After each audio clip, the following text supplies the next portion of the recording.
السلام علیکم پیارے ناظرین۔ نہ یہ جسم میں ہوں، نہ روح، نہ یہ دور گزرتی ہوئی تصویریں، نہ تصورات اور خیالات، نہ ذہنی تصویریں اور نہ ہی جذبات اور نفسیات کی بھول بھلیاں۔ پھر میں کون ہوں؟ ایک بے اصل شعور، وقت پر پیدا نہیں ہوا، نہ ہی پیدا ہوا۔ یہاں میں وہ ہوں جو تھا، ہے اور ہمیشہ رہے گا۔ خدائی ذات کے تاج میں ایک زیور، نورانی آسمان میں ایک ستارہ۔ اگر روحانی کائنات اور اس کا راستہ دکھا دیا جاتا تو کوئی ایک لمحہ بھی اس دنیا میں نہ رہتا۔ تھوڑا بولو، ابدیت کی باتیں سیکھو، اپنی الجھی ہوئی سوچوں سے آگے بڑھو اور جنت کی رونق تلاش کرو۔ اے خوش ہو وہ روح جس نے اپنے عیب دیکھے۔ کائنات کے ساتھ صلح کرو، اس میں خوشی حاصل کرو، یہ سونے میں بدل جائے گی۔ قیامت اب ہوگی، ہر لمحہ ایک نیا حسن۔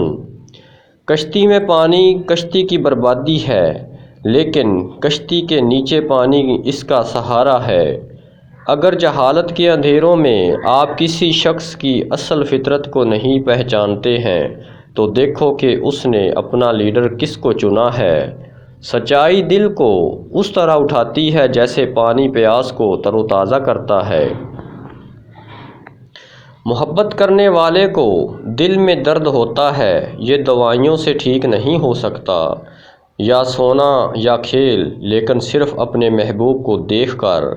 خود کو مکمل طور پر اس کو دے دو جسے تم خدا کہتے ہو۔ اگر تم ایسا نہیں کر رہے تو تم یہاں اپنا وقت برباد کر رہے ہو۔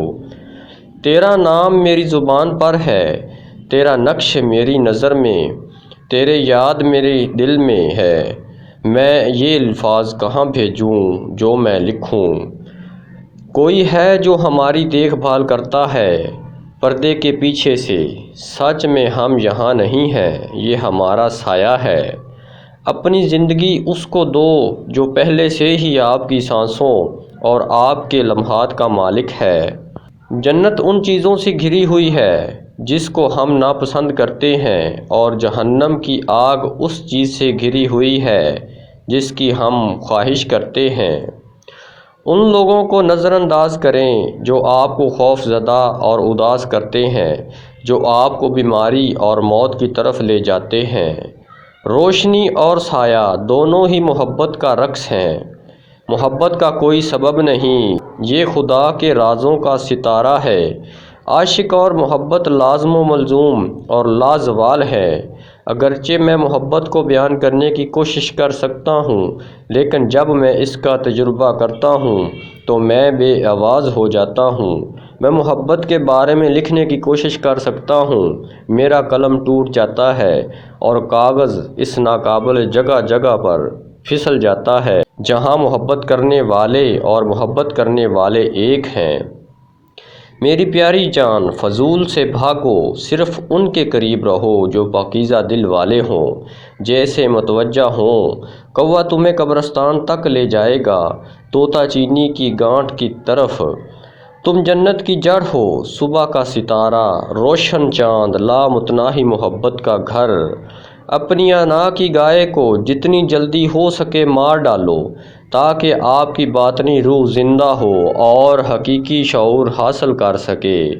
بے خدا بات پر یقین نہ کرو، چاہے کوئی بھی کہے۔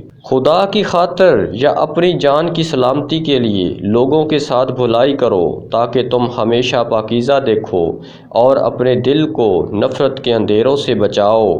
روح، اگر آپ راز سیکھنا چاہتے ہیں تو آپ کے دل کو شرم اور وقار کو بھول جانا ہے۔ آپ خدا کے عاشق ہیں، پھر بھی آپ پریشان ہیں کہ لوگ کیا کہہ رہے ہیں۔ اداس دوست کے ساتھ دیر تک مت بیٹھو۔ جب آپ باغ میں جاتے ہیں تو کیا آپ جھاڑیوں کو دیکھتے ہیں؟ گلاب اور چمیلی کے ساتھ زیادہ وقت گزارتے ہیں۔ محبت کے لیے ہر چیز کا جوا کھیلو اگر تم سچے انسان ہو، اگر نہیں تو اس محفل کو چھوڑ دو۔ عہدہ دلی عظمت تک نہیں پہنچتی، زمین سونے میں بدل جاتی ہے عقل مندوں کے ہاتھ میں۔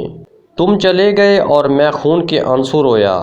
میرا دکھ بڑھتا ہے، صرف یہ نہیں کہ تم چلے گئے، لیکن جب تم چلے گئے تو میری آنکھیں تمہارے ساتھ چلی گئیں۔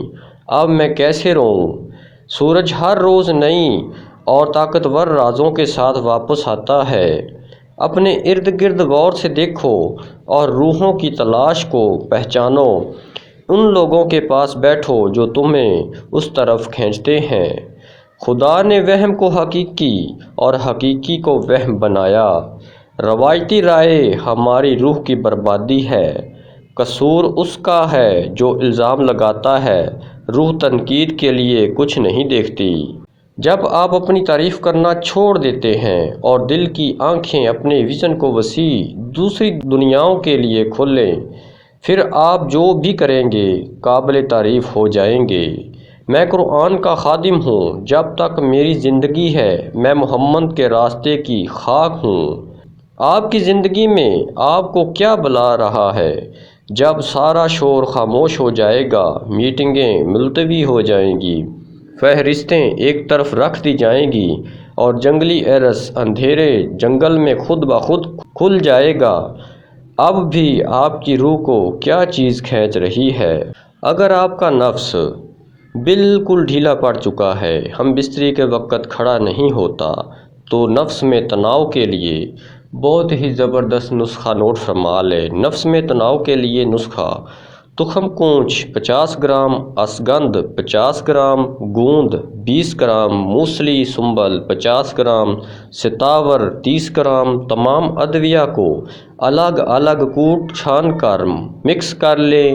مقدار خوراک: 1 چائے والا چمچ رات کو کھانے کے 1 گھنٹہ بعد نیم گرم دودھ کے ساتھ، اور اس کے بعد کچھ بھی نہیں کھانا آپ نے۔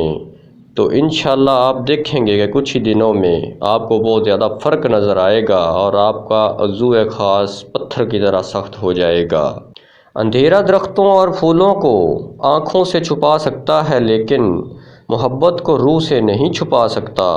میں محبت کے ساتھ ساتھ محبت میں ہوں اور محبت مجھ سے محبت میں ہے۔ میرا جسم روح سے محبت میں ہے اور روح میرے جسم سے محبت میں ہے۔ میں نے محبت کے لیے اپنی باہیں کھول دیں اور محبت نے مجھے عاشق کی طرح گلے لگایا۔ تمہاری روح کے اندر ایک قوت حیات ہے، اس زندگی کو تلاش کرو۔ جو بھی آپ کو پاک کرتا ہے وہ صحیح راستہ ہے۔ میں اس کی تعریف کرنے کی کوشش نہیں کروں گا۔ دراصل میں اپنی زندگی میں جعلی اداروں سے واقف ہوں۔ میں جانتا ہوں کہ اگر میں چاہوں تو ایک لمحے میں انہیں صاف کر سکتا ہوں، لیکن اس سارے کھوکھلے پن کو میرے خلوص کی ضرورت ہے۔